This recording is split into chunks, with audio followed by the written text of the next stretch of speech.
magtrabaho ko dyan. Dok-dokin mo yung mukha mo dyan sa misa. You work. We paid you. We elected you and we are paying you. Magtrabaho ka. Do not worry. Nobody but nobody is interested or are natanggalin ka. It's a waste of time. May sadya talaga ako sa doon sa Maasin. It's my birthplace. Doon ako pinanganak eh. Marami akong relatives. One of the things that we are presently discussing is yung politika doon. The dynamics. Puro pinsan ko yan sila. Halos. So, pag-usapan natin, acting as a mediator para maganda ang takbo ng Leyte, at least doon sa lugar nila. And punta na lang ako dito. Ang sadya ko rin talaga, I timed it to visit them and to visit here because of the fiesta, but more importantly rather, is yung Yolanda na pinuntahan ko nung tragedy that happened many years ago. Tinignan ko lang yung kung ano ang ang buhay nila. Kinumusta ko lang. Wala akong napumunta lang ako ng simbahan just to thank God for the journey here. Kandila ako, just like any Roman Catholic. Tapos kakain, but paalis na rin ako ngayong hapon. So, isa na lang. Ano ba ang nakita mong sitwasyon nila, sir, ng mga Yolanda? Sa? Yung sitwasyon nila, sir, ng mga Yolanda survivors. Well, I'm happy that they have at least there's a regrowth of the place, and although I was not able to talk to them intimately because kulang yung panahon, but to see the smiling faces, but you know, if there is one tragic event in my life, marami yan eh. Matayan ka, ano. May isa akong event na nagkaroon ako ng trauma. Yung Yolanda. I will not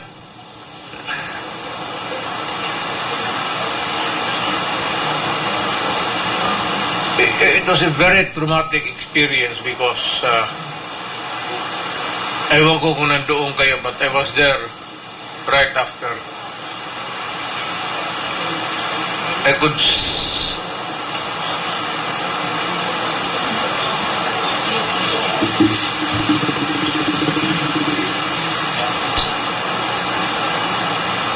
nakita ko yung mga tao na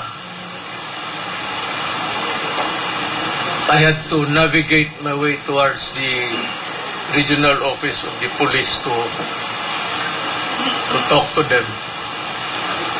I was only mayor lang ako noon.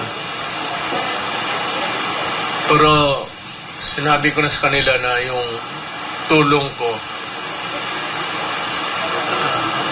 maswerte yun because at that time, the new ambulances kaka-deliver lang sa syudad.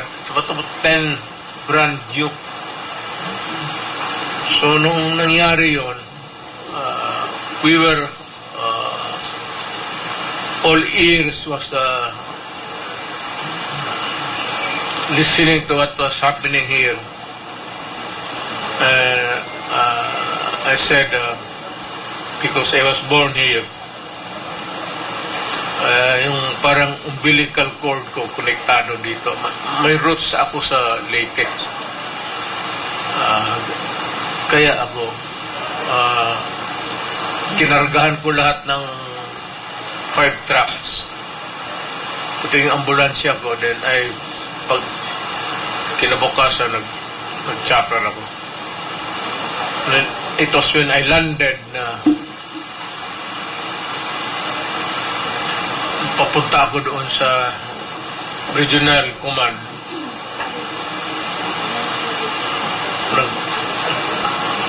Nagkaroon ako ng trauma. Hanggang ngayon.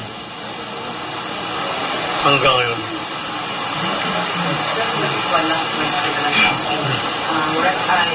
While ago, Congressman City, sabi niya, bakit ka daw pumunta ng San Dominic Church na hindi mo naman yung ginagawa for my 6 years in presidency? Comment lang sir.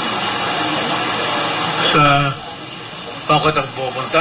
Pupunta ako ng simbahan, ma'am. Hindi na siguro nila alam, but every Roman Catholic faithful, maybe not always, but you have to go to church. Laking ano talaga ako At nalang ako, tatong San Beda ako nag-graduate. Puro pare yan. So, I was there. Parang second nature na namin yung ganun. Ewan ko sa iba. Next network. It comes naturally. Reaction lang po yung pag-resign ng anak mo as Deputy Secretary. Bakit mo nagbitin si Vice President Sara? I really do not know the reason why. I do not talk to my daughter, and I would not want to talk about it. Si Sarah kasi has her own mind, and we do not talk itong ganito sa trabaho niya.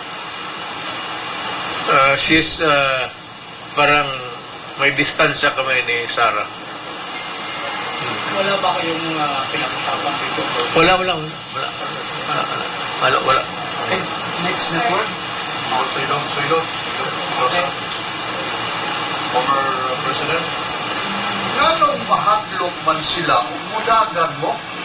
Kung sa'yo rason nga naghadlukan man mo, Mudagan. umudagan man mo mga Duterte, ikahadlukan man mo. Nganong rason nga nahadlok man sila ninyo? Kay Tagalete, manggod me. Okay. Anak. May, guys, kasi kaskin yung asa mamumutana, with the waray side, naman ko yung mga parinting ng waray, kay, usa naman yung late niya to. So, patraverse lang na yung mga on the Visayan side, nangitag kapalaran dari sa, so, hadlok sila kay mga taga-Leyte men. So, hadlok sila sa Leyte vote. May follow-up question ka? Okay, ito lang po, ano? Oh.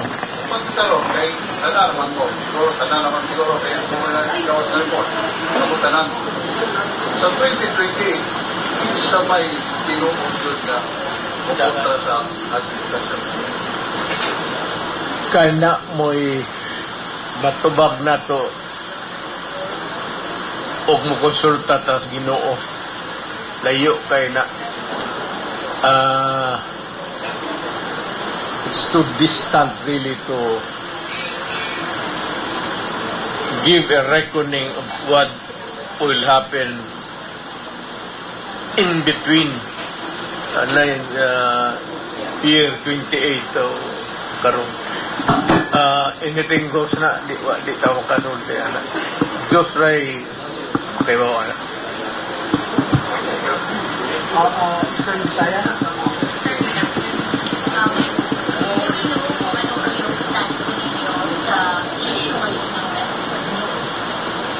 Well, ako talaga as a Filipino, yung contested area, although it is contested between China and tayo, if you ask me, atin talaga yan. So, as a Filipino, I would insist that that part of the West Philippine Sea is atin. Part of the economic zone. Ang territorial waters lang actually, historically, is 3 miles. Pero yung economic zone is 12. And beyond that is the, well, parang part of your sovereign entitlement. Wala man tayong away sa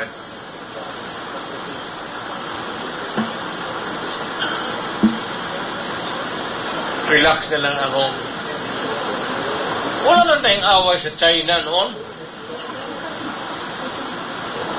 We were free to fish in and out of that area. Nobody was bugging us, and there was no issue of territory. We were not molested. We went there to fish to make my countrymen to make a living undisturbed. Ito na lang ngayon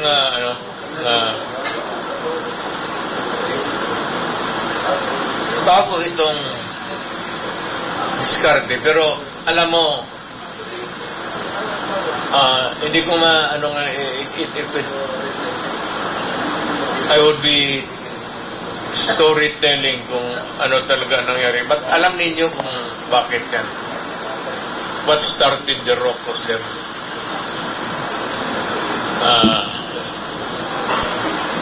Well, let us start by, never mind the people that America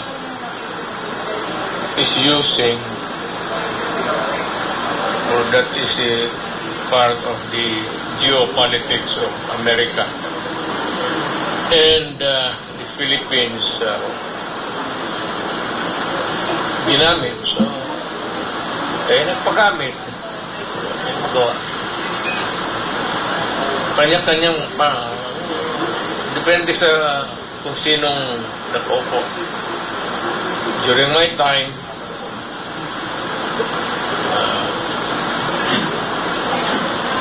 I do not even remember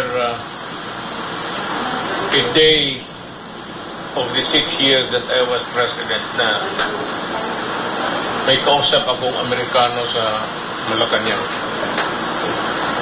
I do not even remember receiving the ambassador of America.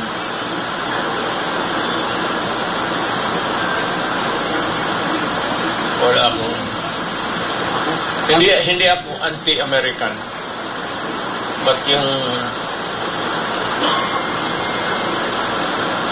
ano kasi noon, yung neutrality, sinadya ko na lang na ayaw kong makipag-usap sa, at hindi lang sa Amerikano, pati nga sa Chinese and everybody.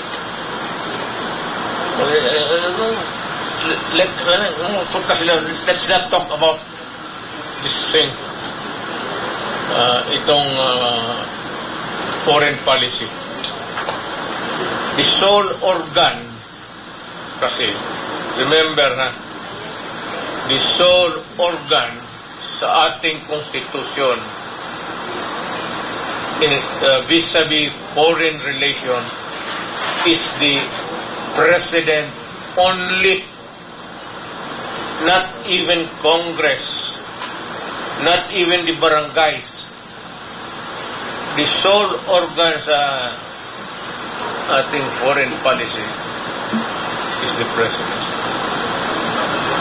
Kaya yung iba na hindi ko na lang I won't name names, but and there may be ignorance Hindi nila alam. So, yan. So, kung anong sabihin ni Presidente dyan, basta foreign relations na anything outside of the country, Presidente yan isa lang. Follow up muna. Then, new question. Follow up question. Mr. Pisang. Sir, having said this, ano po yung nakikita natin epekto sa taong bayan sa mga Pilipino kung puno na nangyayari? West Philippine Sea. Well,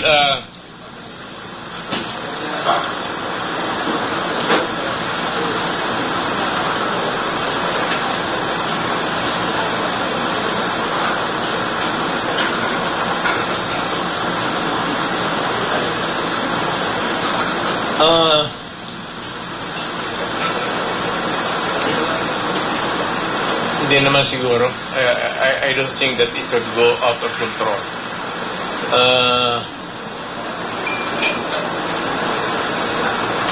Hindi naman, we have not reached that level of animosity or severity in the hostility with China that would warrant trouble for the country and for China also. It's I might just say siguro still within the diplomatic ambit. Madala pa sa policy yan. So, SBTV, Wahan, walang bilang po sa SBTV. Mr. President, any comment regarding sa acquittal hindi po meron Senator Laila? Oh, well, alam mo, abogado ako. Pagka sinabi ng korte yan, yan. And we always say that it is correct. So, that is how I see it. It is a verdict rendered by the court, and we have to respect it and be happy with it. That democracy is working well in the country. Follow up for another question. Lalong-lalo na ikaw Mr. President, regarding na tulong sa ito, ikaw yung Senator sa NCC. You know, guys, alam mo yung ICC, matagal na yan. Mayor pa ako. No, I don't give a shit whether they come in. Para sa akin, wala silang jurisdiction. We are not part of the ICC. Umalis na tayo. They would insist that there is a case there that would warrant for my arrest. Then, hintayin ko kung magdating. And I would like to say, ayaw ko yung Pilipino na police o NBI magpunta sa harap ko. Gusto ko yung ICC mismo magdala-dala siya ng papel niya, warrant, kung sino man yung ihudiputan na yun. Kasi pag bigay niya sa akin, ipapakain ko talaga sa kanya. Ipapakain ko sa kanya, mamili ka, kainin mo, o barilin kita dito ngayon. Deliver kita sa impyerno. Swing ko putang ina mo. Kainin mo, pag hindi mo kinain yan. I've done that before with other persons. I will do it again. Maraming beses na ako sa mayor ako noon na pinapakain ko yung mga stock tuloy. Nasubo ko talaga bunganga nila. Tapos, pinapatong ko yung snub nose ko sa tainga nila. Kainin mo o pasabugin ko yung mukha mo. Mamili ka.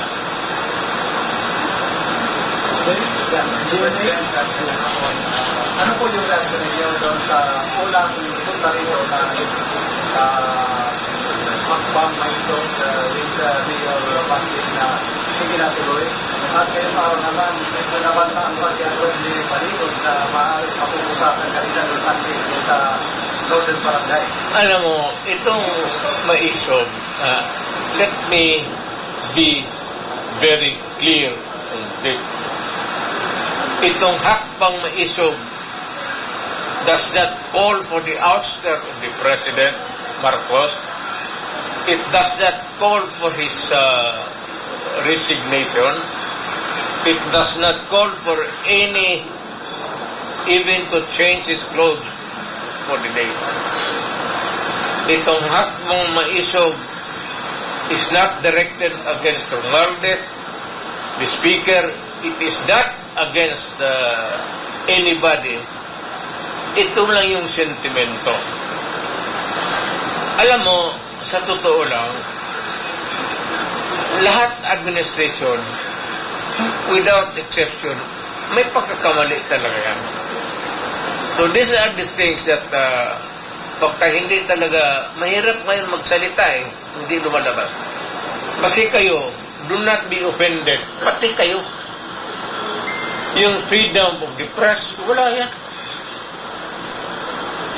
It does not exist today because kontrolado. Censor, pagdating doon, putol, this is not good. Huwag natin ilabas to. Huwag kayo ma-insulto. Totoo yan. All throughout the Philippines.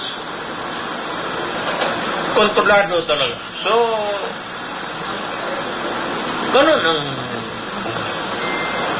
So, kami naman, gusto kami mag-rally, pero kung ayaw magbigay ng permit, hindi kami magpilit-pilit. Ang amin lang kasi, sabihin lang namin sa taong bayan, yung hindi lumalabas sa media, kasi, well, I said, hindi ko naman sanay tightly control, pero adulterated na yung trabaho ninyo. You know what I mean? Adulterated. Or, sad to say, polluted na yung lalabas.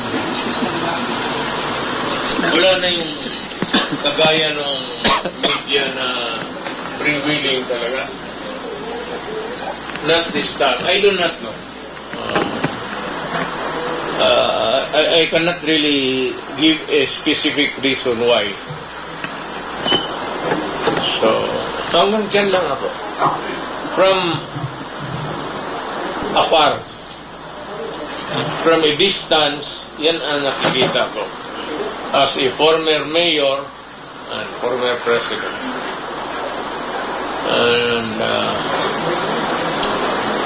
I'm sad. Kasi nung panahon ko, kayo, magka-diretsahan na lang tayo.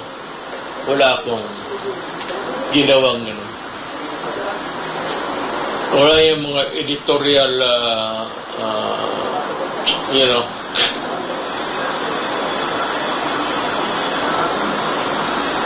pero ito, kung live diretso, mas mabuti, makinig ang tao. Wala naman ako, wala kaming, si Marcos hindi dapat mawalaan ng tulog. Gusto ko siyang magtrabaho dyan for 6 years. He was elected by the people for 6 years. Magtrabaho ko dyan. Dok-dokin mo yung mukha mo dyan sa misa. You work. We paid you. We elected you and we are paying you. Magtrabaho ka. Do not worry. Nobody, but nobody, is interested or are natanggalin ka. It's a waste of time. Ganon din, babalik tayo. Palitan mo presidente, so bakit? Kung ang anak kong vice president maging president, would you think that this country would be better than what we have now?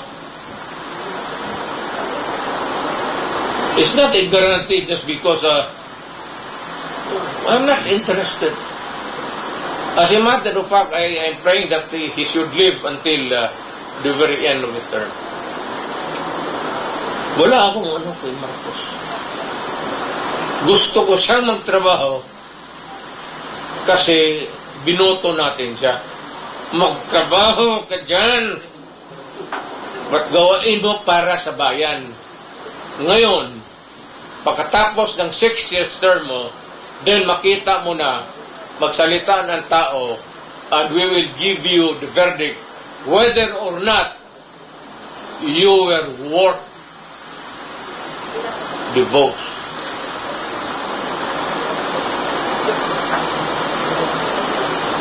Yun lang na, hindi mo kailangan i-oust mo yan, ikudita-kudita, wala yan. Pagkatapos nila, sabihin mo lang, ikaw, ang grado mo, ito. Pag maganda, 95 ka, Mr. Marco.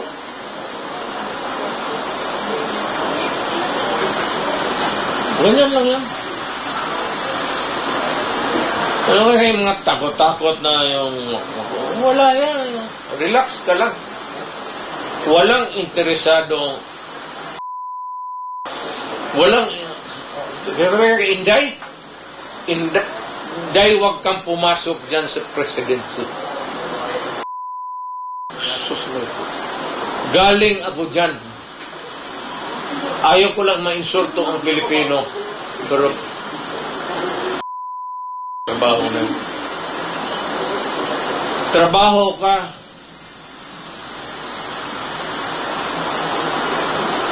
Ako, magising ako alas 11. Magkain ako, ligo, kain. Tapos bihis, punta ng opisina. Pagdating doon, trabaho na. Matapos ako niyan, alas 10, alas 11. Sa barge ako, babalik ako. Di ako natutulog ng Malacanang eh. Dito lang ako sa likod. May mga bahay-bahay dyan. Tapos, umaga, ganun.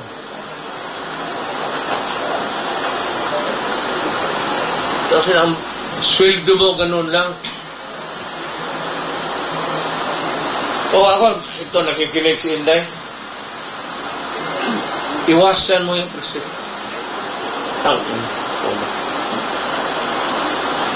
Bigayan mo yung mga ambisyoso.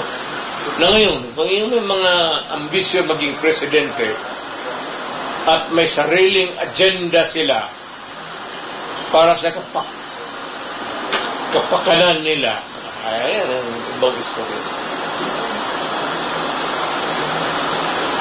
Okay, Semenay. Sir, maghapon. Sir, dineclare ng mainsog yung June 30 na National Protest Day. Yan yun pa, kaliwat kanan yung ginagawang rally ngayon sa Pilipinas at sa abroad. Ano pong masasabi po ninyo dito, sir? Well, it's that ay maisog is a group of ano yan eh. It's not me actually. Maisog is not me and me is not maisog. Iba yan, may ibang mga ano yan, ibang tao yan. Brainchild nila yan. Mga negosyante, gano'n. Kaya nagkakalat ng gano'n. I cannot say anything, but I hope that whenever there is a rally, it should be peaceful and the people must be law-abiding. Kasi ako, presidente ako, ayaw ko ng gulo ng bayan ko. Yan talagang ayaw. Ayaw ko.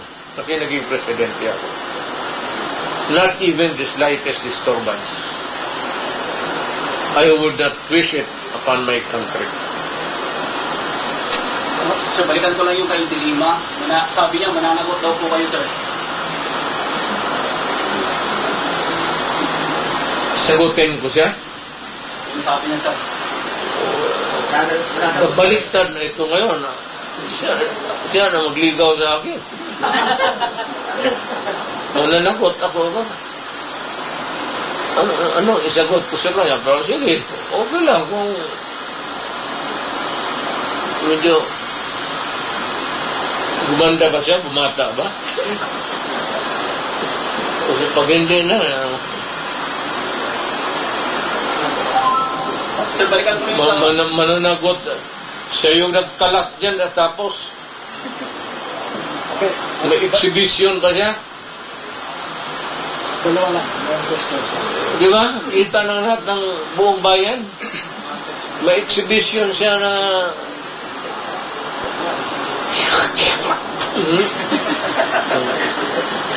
believe ako po tayo na.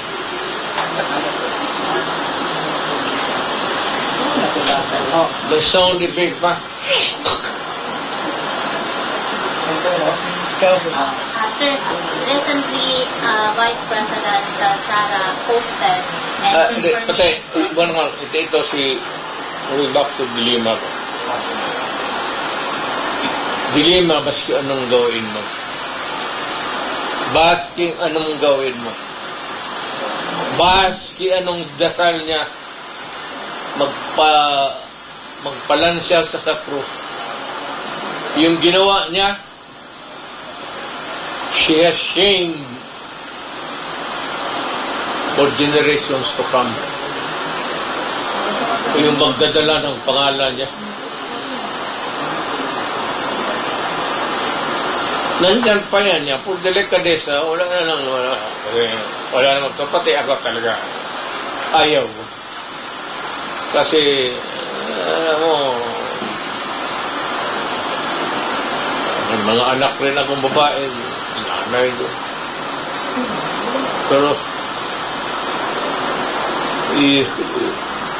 tapos ka na sa huwag kang sumobra kasi lumabas yun uli, lalo ka ng babaon. Do not tempt the gods. Find your peace where you are now.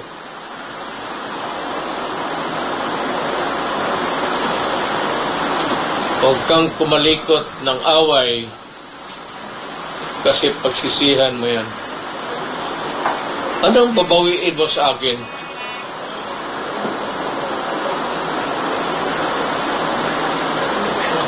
Hindi ba na ako nag-rock and roll?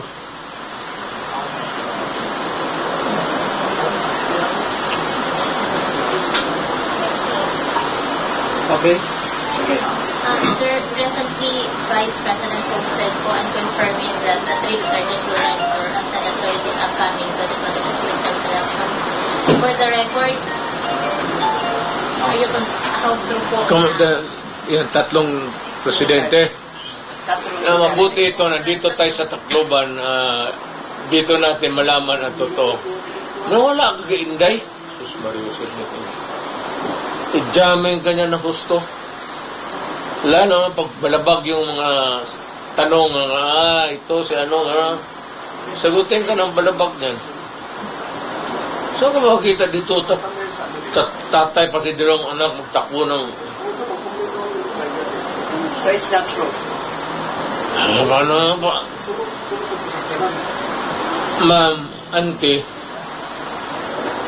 hindi na ako bumalik ng politika. Tapos na po ako. Laos na ako. Wala na akong panggastos, wala na lahat. Ang naiwan sa akin siguro yabang. Hindi naman ako galit. Wala akong galit. Si Diling walang may galit sa akin. Akala niya ako yung, ano ba eh. Pero wala dyan kay Inday. Alam mo si Inday pag Saan ka nakikita ito magsabi, tatay pati dalawang anak magtakbo ng Senado? Ano gawin namin sa Senate? But, palagay natin, tatakbo kami, manalo kami. Magharapan kami ng ama doon sa Senate. Ano gawin namin doon? O anak, buto tayo dito ha, itong ano na ito. Ikaw, ayaw ko, kontra ko dyan pa ha. Loko na. Bawal mo wala kay Inday? Huwag kayong kumagat kay Inday kasi yan si Inday, ano yan. Kagayag ko na yan.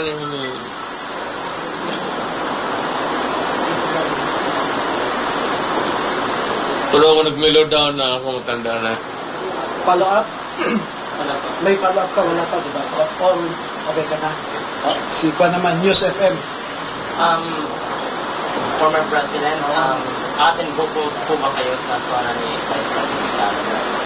Again, medyo... Atin po ba kayo sa zona ni Vice President? Hindi ko nga alam kung imbitado.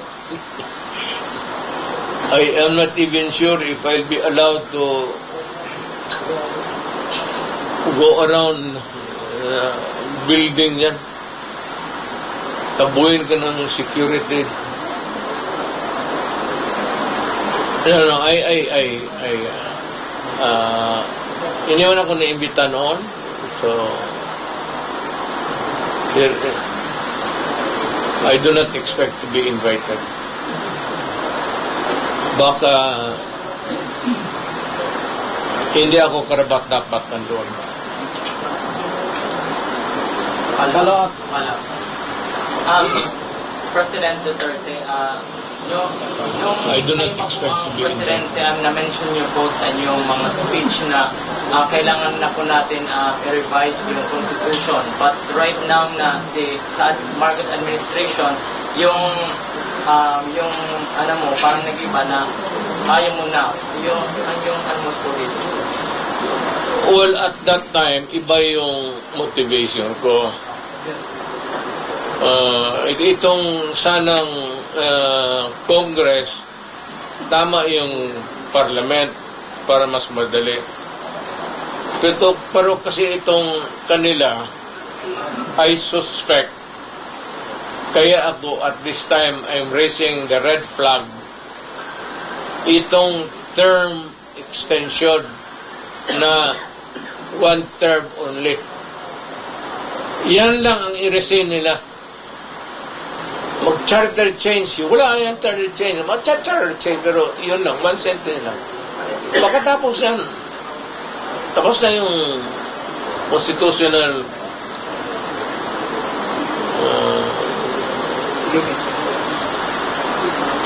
convention o constitutional whatever. Okay, another from the news. Pero because somebody, I suppose that somebody is interested. Yan ang mahirap. Yan ang mahirap. Kasi itong history ng Pilipinas, hindi naman lahat presidente dumaan.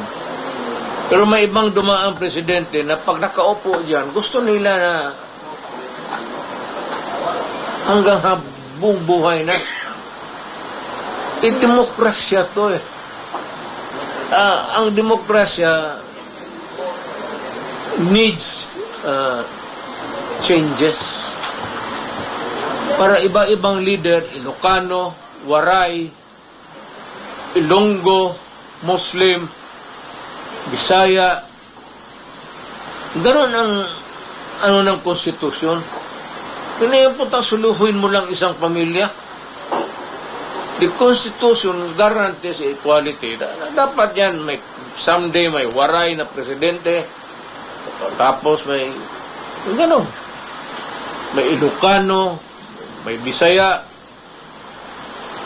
may Muslim. Para yung vibrant democracy. Dapat gano'n. Dapat gano'n ang mga yung future generation ano sa utak nila na periodic changes. Bigyan lahat. To be fair.